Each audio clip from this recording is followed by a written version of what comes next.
Shalom, selamat pagi Bapak Ibu dan Saudara yang dikasihi oleh Tuhan Yesus.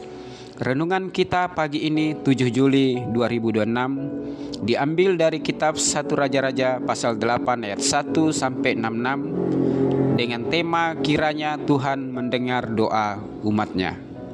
1 Raja-Raja 8 ayat 1 sampai 66 terbagi atas 5 perikop.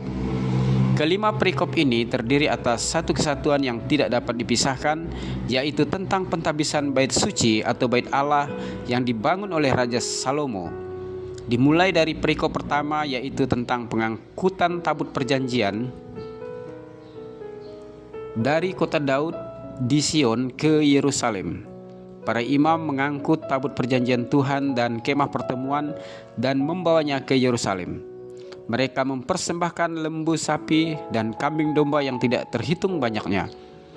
Tabut itu diangkut oleh para imam beserta kemah pertemuan dan semua peralatan yang ada di dalamnya, lalu diletakkan di ruang Maha Kudus, dan kemuliaan Tuhan memenuhi rumah Tuhan. 1 Raja-Raja 8 ayat 1 sampai 13. Perikop kedua adalah pujian Raja Salomo karena perjanjian dan kebaikan Tuhan. Tuhan telah memilih Raja Salomo untuk menjadi Raja Israel dari keturunan Daud. Raja Salomo memuji Tuhan dan bersyukur kepadanya karena Tuhan menepati janjinya, telah memilih Salomo dan memperkenankannya untuk membangun rumah Tuhan. Allah memilih dan menetapkan keturunan Daud untuk memimpin bangsa Israel dan mengembalakan umatnya dengan hukum-hukum Tuhan. Salomo menyadari bahwa Tuhanlah pemimpin sejati umat Israel. Tuhan mempercayakan tongkat kerajaan dari keturunan Daud karena janjinya, dan Tuhan mau agar keturunan Daud setia pada perjanjian Tuhan. Perikop ketiga adalah doa Raja Salomo. Ia berdiri di hadapan umat Israel dan menadahkan tangan ke langit. Ia memuji kehebatan dan keperkasaan Tuhan Allah Israel yang sangat berbeda dari Allah bangsa-bangsa lain.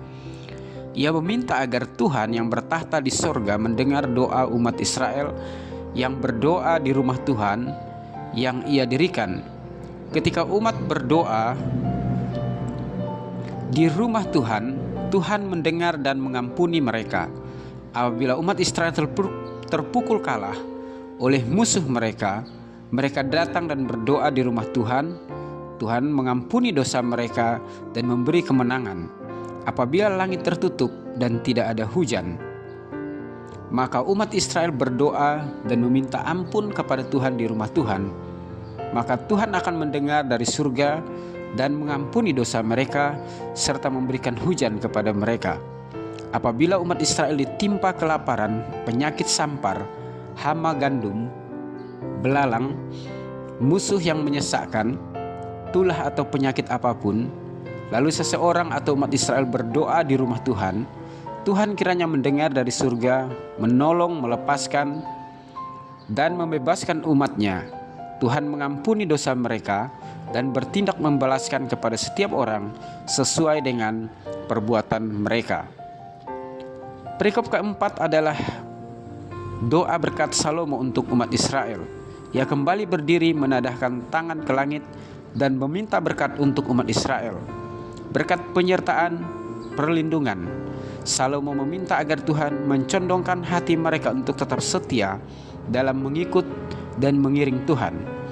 Saudara yang dikasihi Tuhan Yesus, marilah kita tetap mencintai rumah Tuhan, menggunakannya untuk ibadah, doa, dan persekutuan kita dengan Tuhan. Rumah Tuhan itu adalah diri kita sendiri. Kita yang percaya kepada Yesus adalah bait Allah dan roh Allah diam di dalam kita. Jadikanlah hidup kita rumah doa, tempat ibadah dan persekutuan dengan Tuhan. 1 Korintus 3:16. Tuhan Yesus memberkati. Amin.